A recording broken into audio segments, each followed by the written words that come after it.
Well, good evening to you, and how are you doing? We're back again on advancing the cause. This evening, we're going to be talking sports. This evening, we're talking sports this evening. But first of all, let me apologize for missing you last week. You know, there's so many things happening, and we have to be here, there, and everywhere. But I do miss you when we don't have our programs. I do miss you, and I'm sure you miss me too. But you know what? We're keeping this alive. Advancing the cause is going to continue to be there to advance the cause until we can have our causes justly fixed, until democracy is truly addressed, until freedom of expression and freedom of association is truly expressed and allowed. We will continue to advance the cause. And so I want to send out good night greetings to quite a lot of our friends. I'm not going to call you individually, but I'm going to just say hi to our friends who are watching us from Switzerland, those who are watching us from Turkey, those who are watching us from right around the Caribbean. Good evening to you, and I'm trusting that you had a good day. Those who are watching us from North America, good evening to you. And for those who are watching us right here in Guyana, in Georgetown, in Berbice, in Bartica, how y'all doing? Good night to you. And I'm happy that you're here with us. I know lots and lots of you have been messaging me to ask whether we're on this evening. And so, yes, tell your friends, tell your neighbors, tell everybody advancing the cause is on. And we're going to be talking a lot tonight. But, you know, very quickly, let me share with you some highlights of this evening's program. And so we saw here in the last budget, which was just about 2 months ago, where we saw $4 billion was allocated to Gaisuku. $4 billion allocated to Gaisuku. But you know what? The workers, they were only paid, staff was only paid on the 31st of January, of March, sorry. On the 31st of March is when staff received their salaries. Man, will you tell me what really happening? What really going on here? Where is the Minister of Labor in all of this? When workers are being paid on the last day of the month, when there are stipulated days allocated for staff, for employers to pay their employees. And this is the government payday, you know, that are listed, the government pay dates that are listed. And the workers there were paid on the 31st of March for the month of March. What happened to the monies that we allotted there for Gaisuko? Where is the Minister of Agriculture, the man who stands in Parliament and who stands everywhere to talk about we're going to bring sugar alive again. We're going to do this. We care about the sugarcane workers. We care about what is happening at Gaisuko. And you're paying these people on the 31st? You know, and this is what I don't understand. When we have these guys and these girls who would stand up in Parliament behind that podium because they have lots of cameras facing them, and they speak very glorious. And they give the Guyanese people the impression that they so much love them, they so much care for them. But in reality, they don't. They don't care for the Guyanese people. Because if they cared for Guyanese people, if they cared for Guyanese people, then you wouldn't have people being paid on the 31st of the month. You wouldn't have Guyanese people in long lines at the passport office. And you know, while I'm going, I'm gonna let me complete Gaisuko. CEO, fix it. Mr. Mustafa, fix it. Minister of Labor, Joseph Hamilton, fix it. Let the people get their monies early. People got things to do. They come there, they labor, and they must be paid on time. Don't wait for the 31st. I'm sure the CEO did not receive his salary on the 31st. I am almost certain that board members did not receive their stipends or honorarium, whatever you want to call it, on the 31st of the month. And we got all kinds of things going on, big fancy lunches. You got all kinds of things happening with these big boys. And the poor man got to suffer. But I'm going to come to the suffering part a little later. I got a nice story to tell you all about this suffering part. I'll come to it a little later. But here is it. We have now we have the residents in Port Kaituma. Here at 4 miles, the residents there, they're picketing. They're having peaceful picketing exercises going on. What do you think they're picketing for? Electricity. They were out of electricity for the longest while. And whenever they get the electricity, it's in a limited quantity or a limited span of having electricity and no water. But this is the government who talk about we care and we love and what we're doing here and what we're doing there. I mean, in these enlightened days, in 2023, when we had a budget that talks about how much, 500 and something billion dollars, I think that was the budget we had. And people still here can't have full supply of water. They can't have electricity. What's going on with the new Dubai of the Caribbean?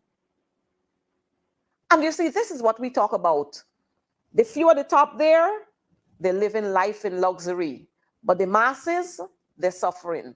So the people in Port Kaituma, the people picketing now for water and electricity. What is Sheikh Bash doing? And since I'm on water, I have to tell you there's this experience that I would have had. GWI sent me within a 2 months span 2 bills, one for 33,000 and one for 30,000. And they're claiming that I have a meter when I have no water meter. So the first bill was paid. Of course, you know that bill was paid because my folks say want no embarrassment. So one of them going to pay the bill, the $33,000. In less than a month, another one came for $30,000. Now, the folks from GWI, they came to cut off my water. Imagine that. They came to disconnect my water. So let me tell you, let me be honest. I said to the young man, if you cut my water off now, in 3 minutes, I'll have it reconnected. You cut it off, in 3 minutes, I'll have it reconnected. Don't bill me for any water meter when I don't have a water meter. And this is the scam that they go around the place with, you know, billing people, talking about some water meter that they have, registering them and giving them some reading, and charging poor and ordinary Guyanese citizens plenty monies. Now, I went into GWI because the young man came. He walked the entire front of my yard. He couldn't find on the parapet there in front of the yard. He couldn't find a water meter. He checked next door. He couldn't find a water meter there. He came into my yard. I invited him into my yard. He came in. He looked all around. I allowed him to walk around. I got dogs, and so I tie the dogs. And I allowed him to walk all around. He couldn't find the water meter that they were billing me from. So the young man said, well, maybe it's somewhere over on the other side, maybe over by your neighbor. I said, young man, I think you got sense. Plus, you're big. Don't tell me foolishness. Just make what you're saying make sense. My water meter can't be over in my neighbor's yard or in front of where my neighbor is living on his parapet or somewhere there. However, he called into the office and they said, no, don't disconnect the water. Ask the customer to come into the office. I went into the office. I am still waiting on GWI to tell me what is happening. Since then, they ain't come to disconnect water anymore. But you can hear the showdown with me and them. I mean, what is Sheikh Bash doing? You know, I went to Providence, Perseverance, right behind Providence there. I went there. And I saw a big fancy house put up there. I don't know if my operator has it there, but I saw a big fancy house. As a matter of fact, it's a double lot with 2 houses being constructed. A big fancy one and another fancy one. And I'm hearing that it belonged to somebody at GWI. I am wondering if that's where our monies are going, to build big fancy mansions. You're billing people wrongfully and you're using our monies to build big fancy mansions. I am wondering if that's where it's going. I mean, I ain't calling no name. Whoever house it is, they gotta know. but I ain't calling no name because, you know, they're quick to sue you. They're quick to send you all kind of fancy things. But let me say to you, I saw the two houses being put up there. And I want to know if it's me monies y'all taking to put up there. Y'all collecting my monies to put up there. Uh-uh. Uh-uh. I ain't paying no more. And the 33,000 that I paid you, you better make sure you stretch it.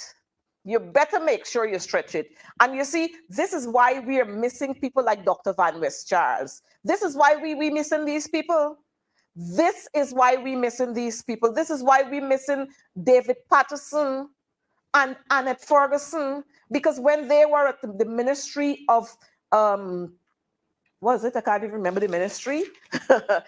we blackout was a thing of the past. Power outages was a thing of the past. I often see David Patterson putting up there every minute that they're spiting him because every minute he got a blackout. So the people in Port Kaituma there, they're protesting. Just now, the people in Sophia are going to be protesting. The people in Alexander Village are going to start protesting. Everywhere people are going to be protesting because every now and again is power outage. Now, these people in Port Kaituma got long power outage, but they're going to fix it right because we got oil money.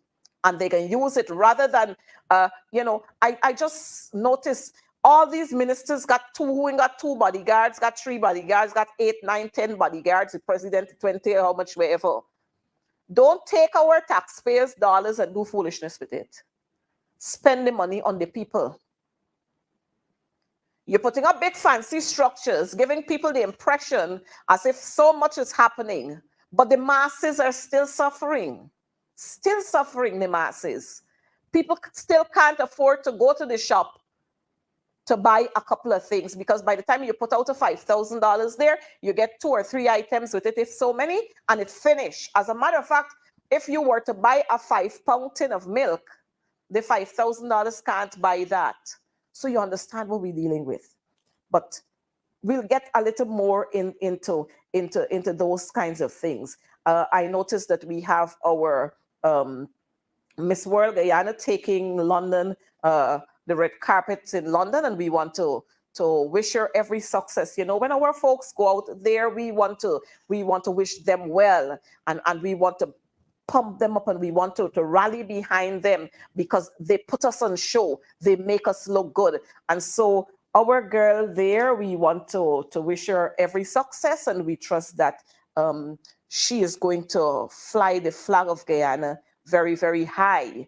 And our coat of arms and our motto is going to be on display, which says, one people, one nation, one destiny. Now, this one Guyana foolishness that I hear going around the place.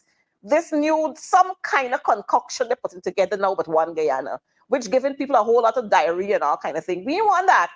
One people, one nation, one destiny. That's what we have as our motto. Don't come to change our motto. And besides that, I've recognized that over the last week or so, we're having so many accidents. When it's not accident, it's a murder here and a murder there. Look, people, the time has come for us to live together in love, for us to live in peace. Don't allow these jokey politicians,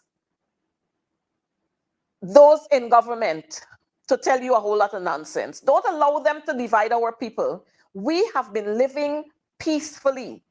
Don't allow them to influence you and to cause you to look at your neighbor whose hair is of a different texture than yours, to look at them differently. Because I can tell you one thing. If you cut my hand and you cut an Indian sister's hand and an Amerindian brother's hand, what you will see pouring out? Red blood. So the only thing that makes us different is whatever texture of hair we have, but we have the same blood running through our veins. And if I get sick tomorrow morning and I have to go into hospital and I require blood, sometimes you don't know is who blood you're getting. So I don't know why we're allowing these people to divide us. And you notice, every time the opposition is around, people get, you know, they don't want to talk. They don't want to talk to the opposition. You know, I've been around many of the ministries. I go there very often to ministries to conduct my own business and to do my own fact finding. And sometimes the staff, they're so scared to talk to you because they don't want people to see them talk to you. The next thing you know, they're pressuring you.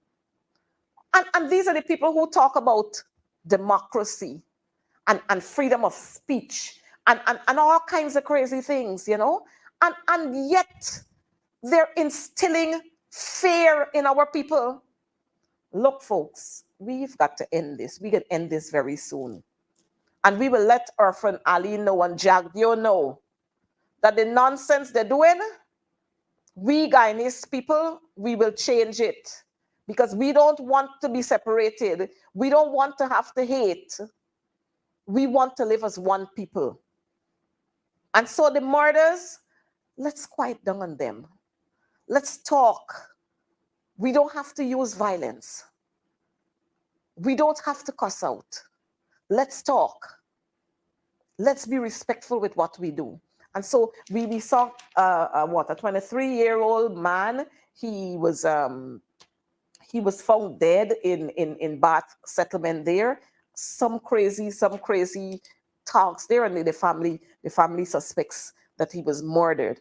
And then we had in 2017, there was a farmer murdering, admitted, well, that matter is now in the High Court, and he admitted to killing and burning his workers because he believed that they stole his goat. I mean, come on, a goat you're killing a man for? Something is wrong. Something is wrong. Something is wrong. And then we saw business magnate Mr. Mohammed, and this is Senior Mohammed. He's hiring, or he has hired a U.S. lobby firm, and they are going to be seeking into information on U.S. visa refusal. Well, I mean, I don't know what has caused that, but the thing is, so you see all these lobbying firms. Then we know what can happen later on. Other people can hire lobbying firms to do things for them. Of course, the PPPC, they've hired lobbying firms to spread all kinds of wild rumor in the US and all over the place and so on. And they're quick to condemn people, you know. Every minute they're abusing out Rickford Burke when Rickford Burke speaking the truth, you know. They're abusing Rickford Burke out. They abuse Mark Benschop. Everybody they're abusing. They're the only ones who are telling the truth. They're the only ones who know what is supposed to do. Oh, yes, I have Winston Henry watching me from East Penitence. Good night to you, Winston, and how you and your family doing? You know what? We got it going on here, and we will continue to advance the cause. Continue to advance the cause. And we have Jacob's Ward. She's also watching us, and we want to say good night to you. And we have Miss Chelsea Barton. Good night to you too. Tell your friends advancing the cause is on, and we're talking business. We're going to be doing sports in a few. As soon as our guest gets here, we're going to be doing sports. But we can talk a little bit more. Have you ever wondered what has happened with the commissioning of the Judicial Service Commission and the Public Service Commission? Why are we not having these two commissions in place? Why are we not having them? Is it somebody spiting these people? Or is it that we're waiting for some people to retire, the time to come for them to retire, and then we're going to establish a Judicial Service Commission so that we can have, quote unquote, our people being placed in the various positions? I've recognized that the chief magistrate, she has or will be very soon proceeding on pre-retirement leave, and you know, she would have been made a very fine judge if we had the Judicial Service Commission in place. And you know, this is one of the things about the PPP government. They always seek to stifle people. They don't like people to progress. They enjoy stifling people. They only talk about, oh, you see what we're doing, you see, we love people, they're my friends. But they like to stifle people, and they like to have you there on hold, where they can hold you and dwindle you like this. They have you shaking like this. That's what they like to do. And so they've not decided, even though the leader of the opposition, Mr. Norton, would have given the green light for the appointment of the Chancellor and the Chief Justice, they ain't doing it, They ain't doing it. And he did that based on what the Constitution says. He has been calling for the appointment of these two young ladies, but they ain't doing it. But I guess they're waiting for them to retire, and then they're going to bring two fresh persons who they want, who they think can carry out their business. Because if you check out what is happening, everywhere has been politicized. Now, almost everywhere has been politicized. Don't talk about the Guyana Police Force. Oh, no, don't mention that. Viewer, yes, I understand, but don't mention that. Everybody know what happening there. Everybody know what happening there. I see the Guyana Defense Force coming out every minute on a limb and they're throwing out something there. But we watching. We watching. Oh, don't bother with the private sector commission. Oh, no, don't let's go there. I understand. And you see, this is what I'm talking about. Our people understand the story. They know the story. So if our friend and Jack, do you think people don't understand what's happening? People understand exactly what's happening. They know just what's happening. And I'm seeing Joyanne Beckers is saying PPP is Guyana's national disaster. And I fully agree with you. I fully agree with you. They are indeed our national disasters. But we can get rid of them disasters. And so let me encourage you, as we are on this, let me encourage you to go out there and vote when we have those elections.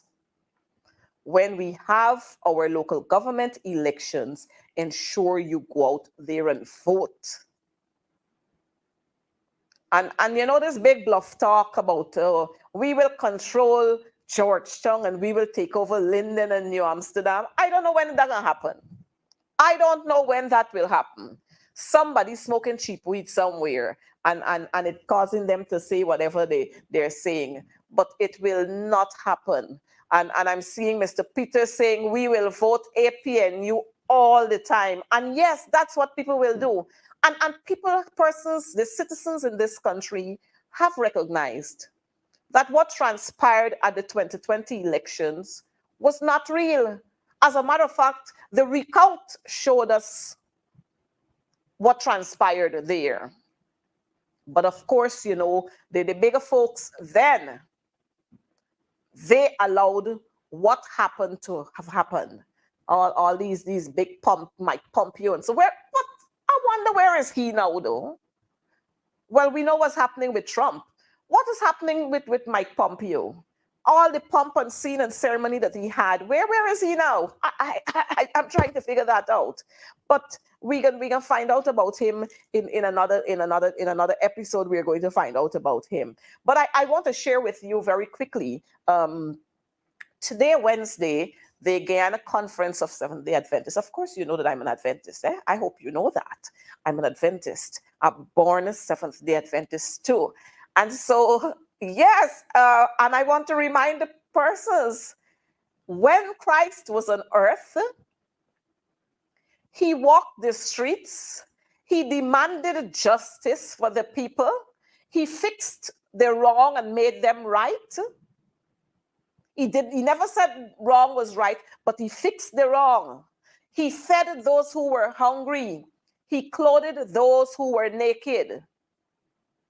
And when quite a lot of people came and they accused the persons of things that weren't true,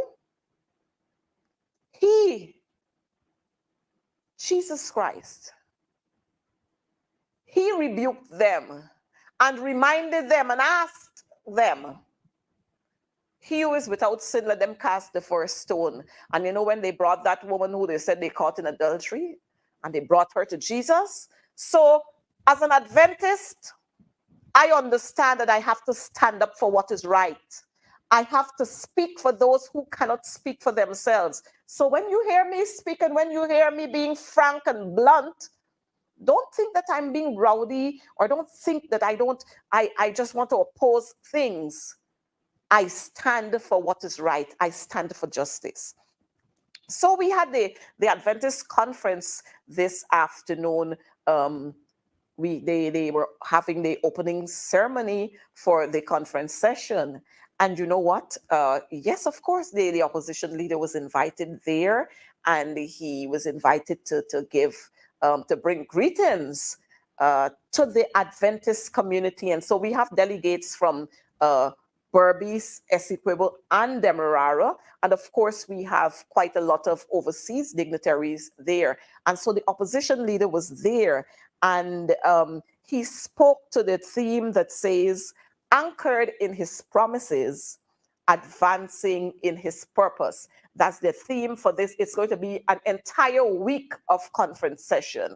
And this is where the Adventist Church, the membership exercise democracy, and they vote for new leaders every 4 years. We have national elections every 5 years, but in the Adventist Church, we have conference session every 4 years. So at the end of this session, there's going to be a new executive that is going to be elected to run the Adventist Guyana conference for the next 4 years. Operator, do you have that tape there to play for us, where we had the leader of the opposition there? And yes, yes, of course, the leader of the opposition, the Honorable Aubrey Norton, member of Parliament. He went to Sunday school. Of course, he's a believer. And so let me allow you to hear what he had to say there this afternoon.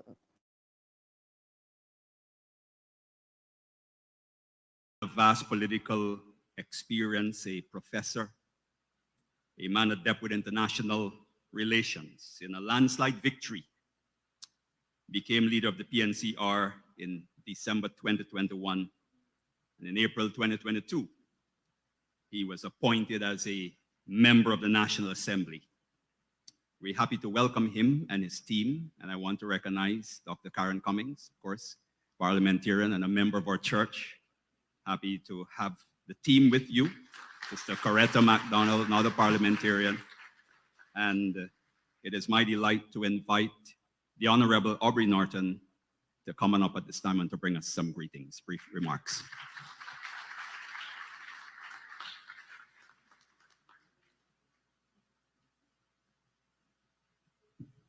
Good afternoon. Master of Ceremony, President of the Cooperative Republic of Guyana, Dr. Yefanali, members of Parliament, all present. It is indeed a privilege to be here today. I've looked at your team and it says, anchored in his promises, advancing in his purpose. And so when I saw the theme, I thought out of necessity, I had to anchor my presentation in the theme. And when I do that, I remember my days as a young man going to Sunday school. And in those days, there were certain things you heard regularly. God and love, they went together. God and the people, they went together. God and good character, they went together. And so one of the first things I want to do is to urge you to anchor whatever you do in those elements of godliness. But when I was growing up, and I want to say a special thank you to Pastor Bowman, many of you wouldn't know, but I served as an office assistant at age 15, and one of my mentors was Pastor Bowman. Glad to see him around until now. As I was going through the preparation, I found an interesting point in Psalms 11:7, and I quote it. Lord is righteous. He loves justice.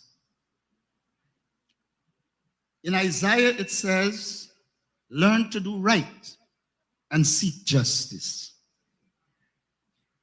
And then the Psalms 82:3 says, give justice to the weak and fatherless, maintain the right of the afflicted and the destitute. I believe if you anchor your discussions in these directives of God, you can go no wrong in Guyana. You know, I once heard that he who governs, generally, he does not hunger. And so he who governs has power. And he who has hunger doesn't have power. Therefore, the responsibility devolves on the church, including the Seventh-day Adventists, to ensure that power serves those who hunger, those who are afflicted, those who are destitute. You will serve our Lord properly if our people come first. I heard the pastor saying that they're not involved in politics. Well, I don't want to involve you in politics, but I want to say this to you.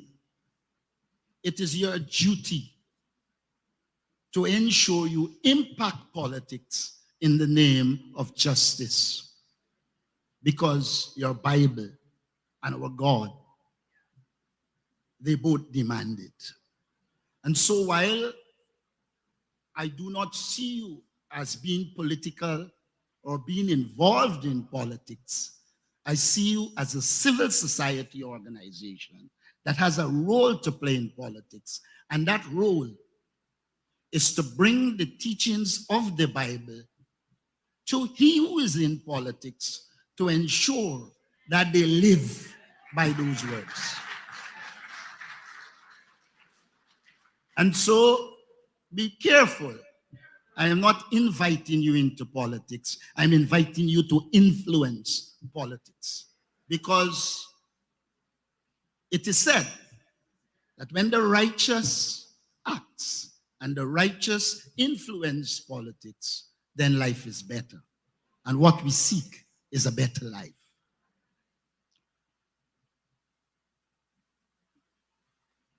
A lot of times, we run away from reality. But we must face reality. Our reality is, one of our biggest problems is poverty. And I believe the church must continue to play a role in first the reduction in poverty and ultimately the eradication of poverty. We in the opposition have set ourselves what we call an agenda based on people-centered development. We will advocate for the rights of people. We believe that Christianity in general sets out clearly that man should be governed by law and by God. And therefore, again, you're obligated to respect the rule of law and to respect the teachings of the Holy Book. I want to wish you all the best in your conferential deliberations. I believe once you're guided by your team, you come to it with sincerity and love, then you will succeed. You are meeting at a very critical time. You're meeting at a time when the government and the opposition are united in our position against Venezuela. And I do believe that the voice of the church can help in consolidating, even if it is that one unity.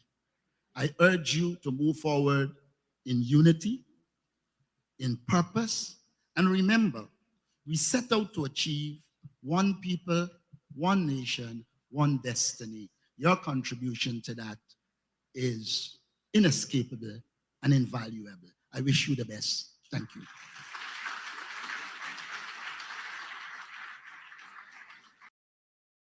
Good. So you got it there for yourself. The leader of the opposition addressing that forum. And you know what was important about what the leader said is that if we are going to talk about rights and we're going to talk about justice, the Bible speaks about it. And so he was admonishing the church that while you are not political, you should be able to influence politics in the country. You should be able to influence politicians. You should be able to speak out when injustices are being done to the people in this country. And so I want to say to our churches, not only the Adventist church, but our churches across, our religious people, our religious leaders, don't stay quiet when you see injustices are being meted out to our people. Speak up. And so I noticed my friend there, Joyanne Beckles, she's on a roll. Joyanne, and I like you, you know, I like you. When Joyanne says that we all know when the righteous rule, when they rule, the nation rejoices. But when we have the wicked ones, the nation weep. And that's what we're having in Guyana, you know. We're having weeping going on in Guyana here. You know how many people can't sleep? They don't have a room, they don't have a house, they don't have anywhere to lay their heads. Some of them, you find them on the pavement. But we'll talk about more of that. And Joyanne, thank you so much for being there, and thank you for encouraging your other friends to be there. I noticed Joyanne was saying that the PPP is a blight and a curse and something like that to our nation. But our God will bring that illegitimate regime to an abrupt end, for God himself will lift up and he will put them down. So we're going to work towards that. But you know, God wouldn't do for us if we can't do for ourselves. And so I want to say to you folks, we got to get up and get. We have to get up and get. We have to speak out about these injustices. You notice from since when 2020, the teachers have not been heard. The teachers' cries have not been heard. The teachers have been reaching out and they've been resubmitting and submitting and resubmitting their proposals. And up to now, Ifran Ali and his Minister of Education, Priya Manik Chan, they can't look at it up to now. The teachers will deal with you, don't worry. The teachers will teach you. I mean, it's disgusting when you don't see your nation molders as being important. If there wasn't a teacher, then we couldn't have Priya Manik Chan or Irfan Ali, Irfan Muhammad Ali, whatever is his name. We couldn't have him, but they're very disrespectful to teachers. And you know what? They give the impression that they don't want to deal with teachers because you have Coretta McDonald there. But Coretta McDonald will continue to be in your faces. Because you know what? In 2018, Coretta McDonald was there and you applauded it. So in 2020 and 2021 and 2022, it can't be different because we stand on principles. So you better find money to pay the teachers. And you see the jumping around that Priya Manik Chan doing all over the place. And the teachers who are at CPC on that online program, they're suffering. You better fix it right. You need to fix that right. Teachers cannot learn like that online. The entire program you're putting online. Why you can't get them back into the classroom? And then you want to jump around the place to talk about, oh, we have just trained how many thousands. You like big numbers, but you don't like quality. You like quantity, but you don't like quality. Teachers, those teachers in training are suffering. When they're not suffering from shortage of lecturers, they're suffering because they don't have electricity, they don't have internet. Fix it. Fix it. Imagine in this oil-rich nation, we paying our lecturers $1,200 and $1,000 per hour. That's why we can't have lecturers coming. Who wasting time to come to work for $1,000 per hour when you can go and have your lessons and you have 5 students at your lessons who paying $2,000 an hour?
time we have to send our athletes out.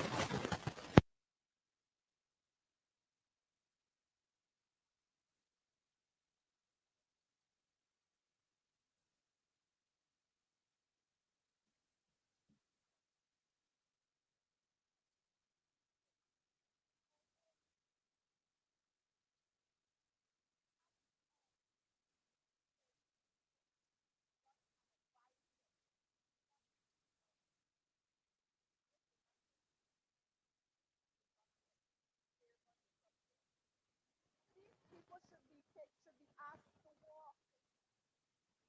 We cannot continue to send our athletes from Guyana, take people's children from the comfort of their home, to send them overseas, and then we treat them like ransom and people. The 50th Carissa Championship, our athletes went to. From the beginning, 6 alone could have been there. The other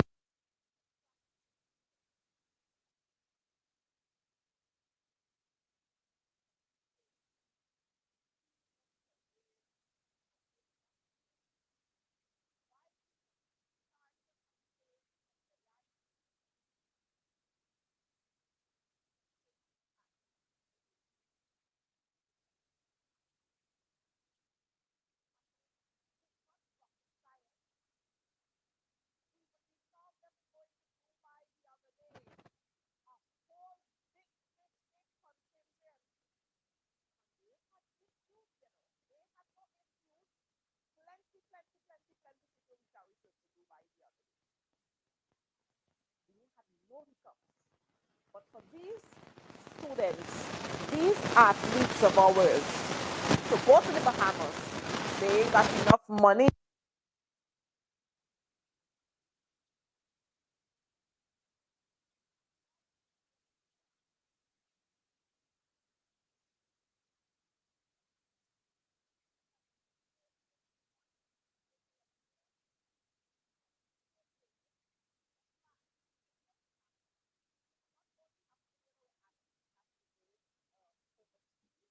Right here it's happening. As long as it's track and field, you got a different connotation coming out.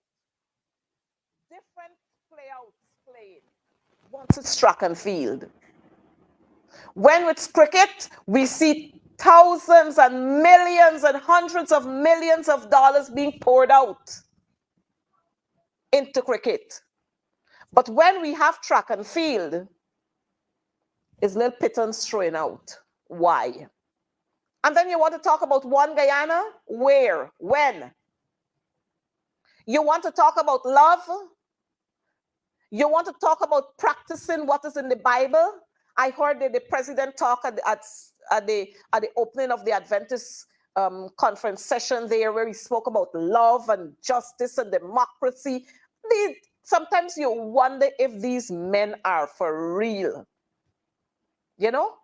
When he stood there to talk about, oh, how do you go to bed to sleep at nights when you have water to drink and you have food to drink and your neighbors don't have any. I want to ask the same man, Irfan Ali, how he could sleep at nights when they had people bulldozing the people's house and breaking them down at Mocha, and they had to sleep on the tents. How he was feeling. You see, these fellas is why you tell them some things, you know. These fellas are real hypocrites. The boys and the girls, real hypocrites. It's like King Lear, Roseanne. Y'all know who's Roseanne, right? Y'all know who's Roseanne? B. Roseanne Jabdio. Well, I know it's plenty you didn't know. Yes. When that man stand up to talk about when they were in opposition, he stood up. Yes, I'm coming off of this.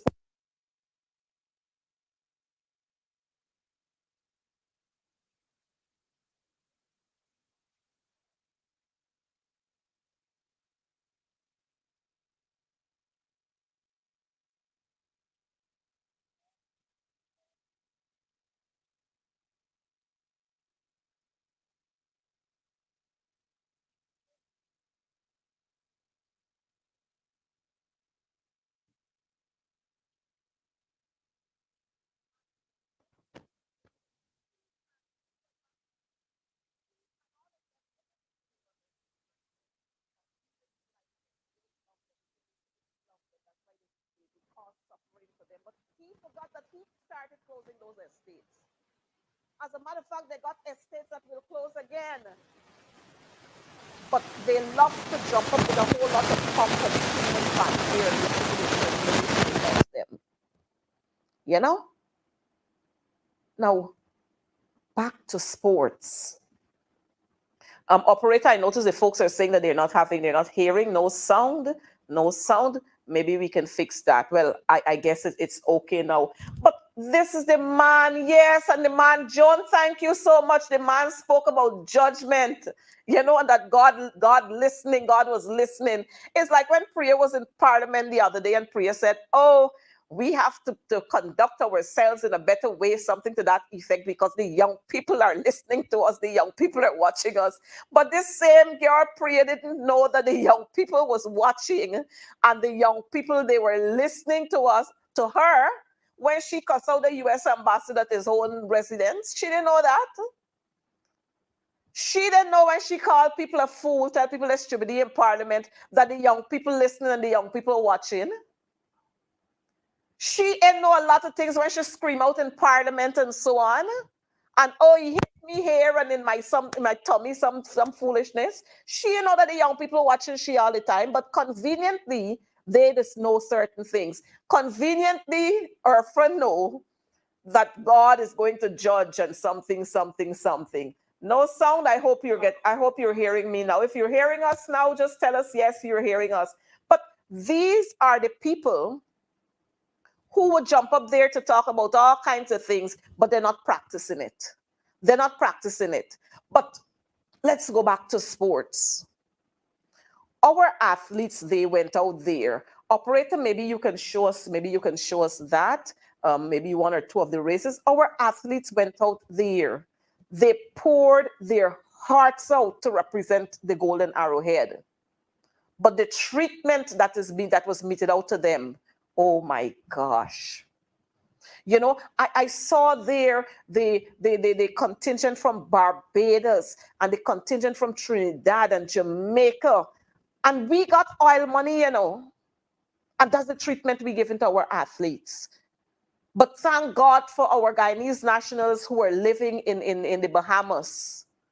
They were able to come together and offer our folks, our children, the support that they needed to get food for them and water and whatever else, they were able to get to them. Why do we have to treat our athletes like that? Operator, yes, you can show us maybe one or two of the races so you can see.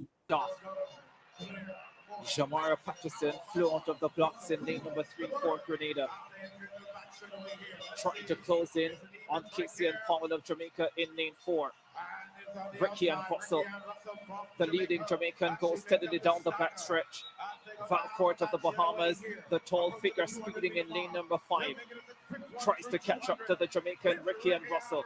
Casey and Powell, the second Jamaican, right in the mix as well. Powell, Valcourt, and Russell. They are about to make their way into the straightaway. Casey and Powell, Valcourt of Bahamas, Ricky and Russell of Jamaica. Russell goes into overdrive. Valcourt challenges her. Russell ahead of Valcourt. Powell is well back in second. Valcourt is fighting, but Russell holds on to win the gold medal. Coretta gold to complement an already outstanding season for this outgoing senior. 51.84. The record at 51.30 survives, but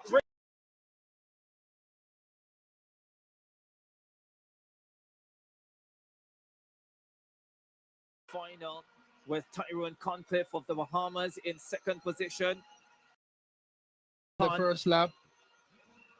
Delana Todd of Jamaica in third. The Trinbagonian Leacock in fourth position, with the second Jamaican in fifth position at this stage.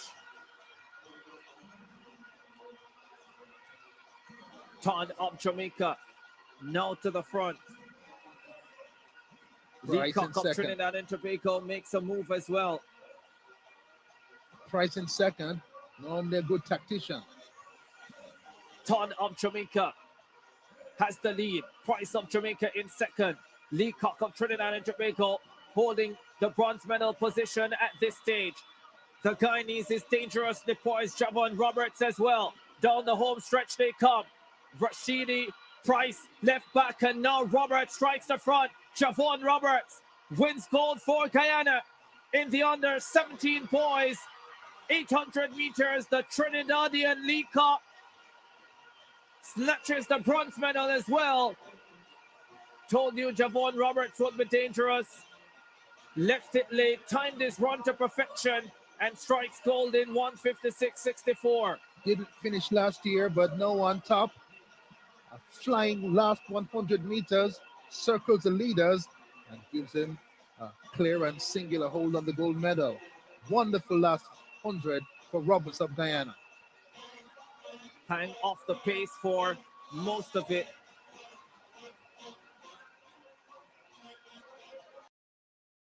Yes, and so you recognize there our young boy Javon there doing for us.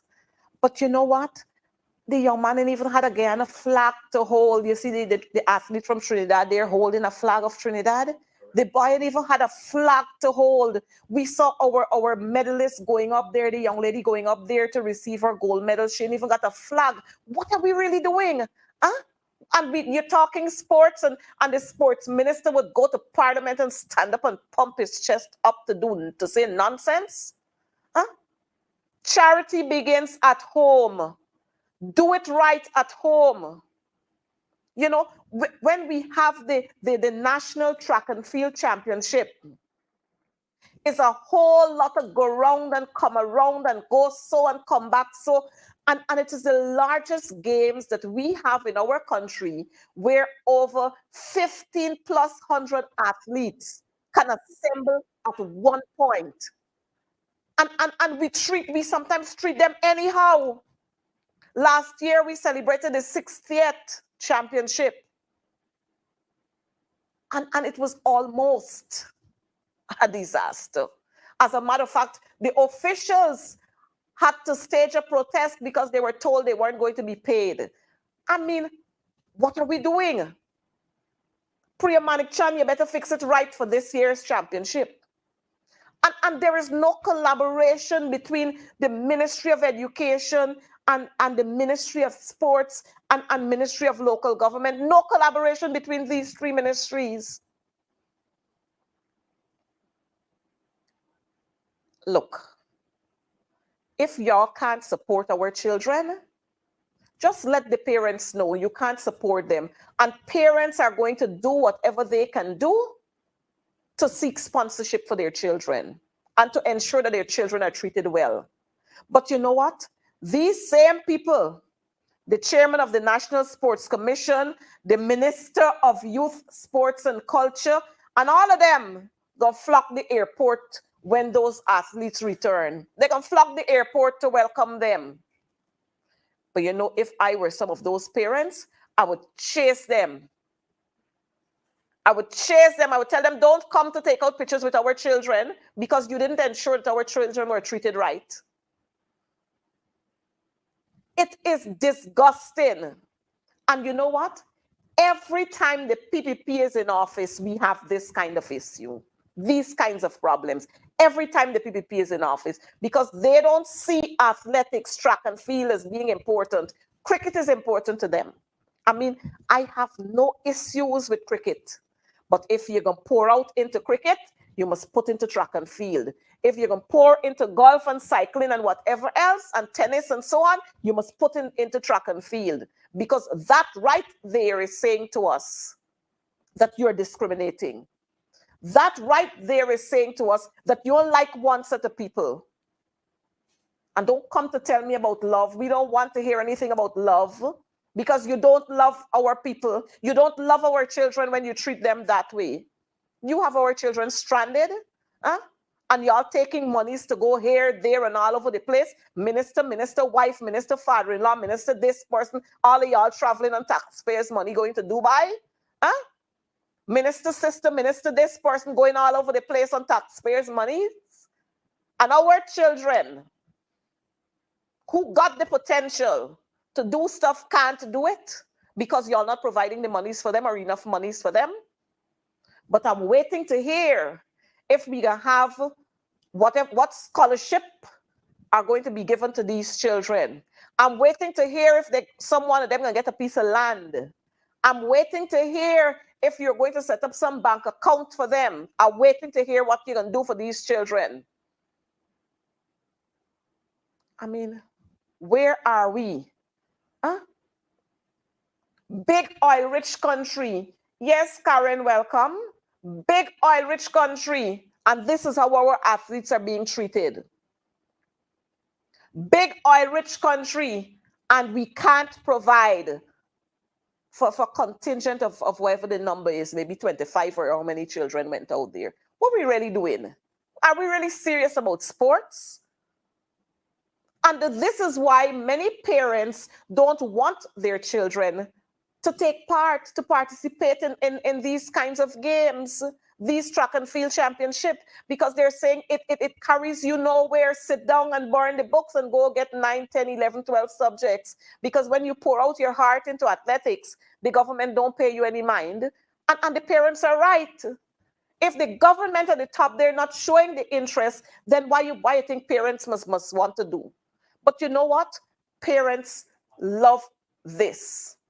Parents love this, and they want to fulfill the desires of their children. Before we go into anything else, I'm going to show you another one. We have another video to show you, another clip to show you. This is real madness.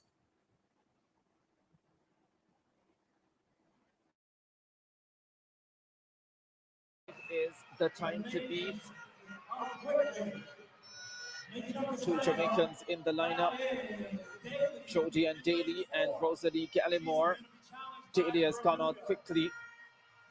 The Kittian, Dictionary Thomas, also moving well to the first 200 meters. She looks really good in qualifying, Dictionary Thomas, and she's looking strong again in this final. Bermuda's Dickinson also trying to get into the picture. Down the stretch they come. Jodie and Daly of Jamaica ahead of Dictionary Thomas. The Guyanese finishing fast as well. Springer on the outside. Springer steps forward and strikes gold for Guyana. 54:25 on the clock. She timed it beautifully. We didn't get the chance to see her in qualifying. It's been a long road, some would say a long flight to this gold, but she has it. What a moment for this Guyanese young lady. Wow, big finish to get past the top two who seem to be running away to gold and silver. Never over till it's over, and Springer steps up to take gold for Guyana. Really a dramatic finish, knowing that she had to do. So yes, there we saw Miss Springer bringing home another gold for Guyana. And I am wondering what is going to be the reward for these young men and women, our children, when they return home. We don't want big photo up alone. We want you to do things for them. Put some scheme in place where they can be offered scholarship either to complete their schooling at secondary school, or if they're at university, or if they're at the technical institute. Put some system in place for them. Don't rush up to the airport to escort them and bring them down with big entourage. That's not what we want. We want to see you do things for them. These are our people. These are our children. And yes, our viewers understand that it's because these children are Black children. And when you talk about that, they want to tell you that you're racist. But there's nothing racist in that. It is a fact that this is the way our children are treated once they're of a political ethnic grouping. This is the way you treat them. This is the way track and field is being treated. This is how they treat track and field. You know? But I'll be looking out to see. I'll be looking out to see what they will do when these athletes would have returned. But folks, I want to say to you, Guyana is we own. And like the leader of the opposition said in his message to the church there, we did agree on one front at this time, the issue between Guyana and Venezuela. We were united. And if we were to be united on other grounds, this country would be a beautiful country. We've heard the talks of power sharing, but you know what? The PPP are about greed and always want, and they're corrupt, and they're a set of rascals. But folks, again, let me say to you, these are our children, and we will stand up for them. These are our young people. These young children are the future, Guyana's future, our leaders of tomorrow. And if we don't fix it right, they will not be able to do what we expect them to do. You know what? Joy, y'all don't bother with Dolit, Daljit, whatever. He got to come on our program to learn. So that's why he's here. He's got to come on this program to learn. So don't bother with the foolish comments that he put in. He has to come here. That's why he's always here, because he got to learn. He's coming here to learn. He can't go on the other forums to learn because they got nothing there to tell them. But sports is ours, and we will continue to ensure that we promote athletics, track and field. And so let me say to the sports minister this time, put your money where your mouth is. Let's have more trainers. Let's have more coaches. Put monies. Put a system in place so that our athletes can go somewhere in the afternoons and they can do the regular routines. They can do some weights. They can do whatever it is to make them better athletes so that they can represent our country and represent it well. I know you don't know that we had Olympic champions in our country before, persons who went to Olympics and they won medal for our country. I know that you don't know that. So let me enlighten your trenchie on the program here so that they can relate that to you. And we can do it again. But we got to put proper systems in place, and we need proper people to ensure that the systems that are in place, that they run smoothly. You notice what they're doing at Mackenzie there in Linden there with the sports club? Rather than focusing on, oh, we don't have a problem with you doing a multi-purpose center, but fix what was supposed to be there first. I know the people in Linden and give y'all the hell of y'all lives. You're telling Nigel London he can't go into the compound, he can't go on the field, he can't go there to see what is happening. I leave y'all in the hands of Cleveland, Thomas, and Nigel London. They're going to fix y'all business with the rest of the people in Linden. But back to what we were saying. When we're talking sports, we want to ensure that things go right in this country. So we can't talk sports and leave some of the disciplines out. All of the disciplines we have to pay attention to. So while we're paying attention to cricket and squash and tennis and golf and cycling, we must pay attention to track and field.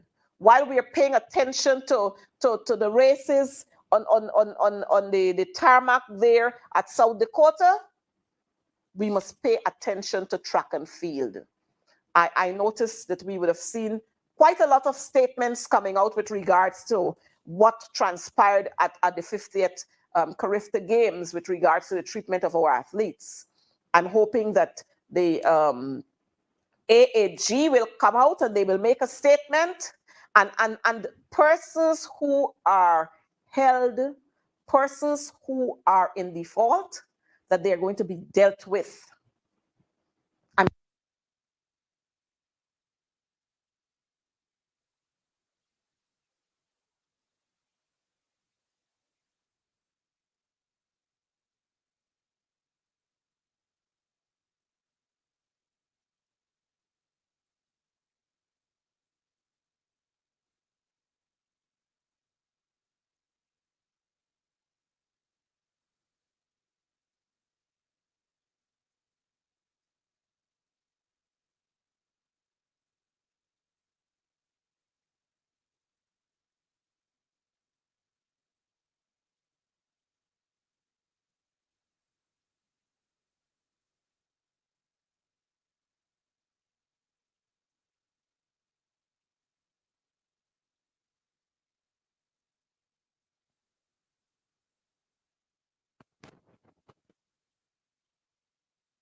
Good. So when you're having fun and you're talking the real stories, they do all kinds of things. They created all kinds of confusion in our studio here. But I want to say to you as we close, we have to fix it.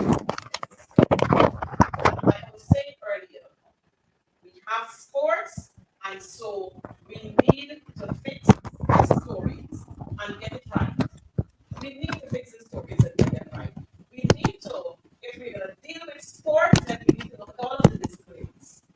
And I was saying, these same athletes that we're treating very badly are the athletes who are going to be voters' age in another 2 years.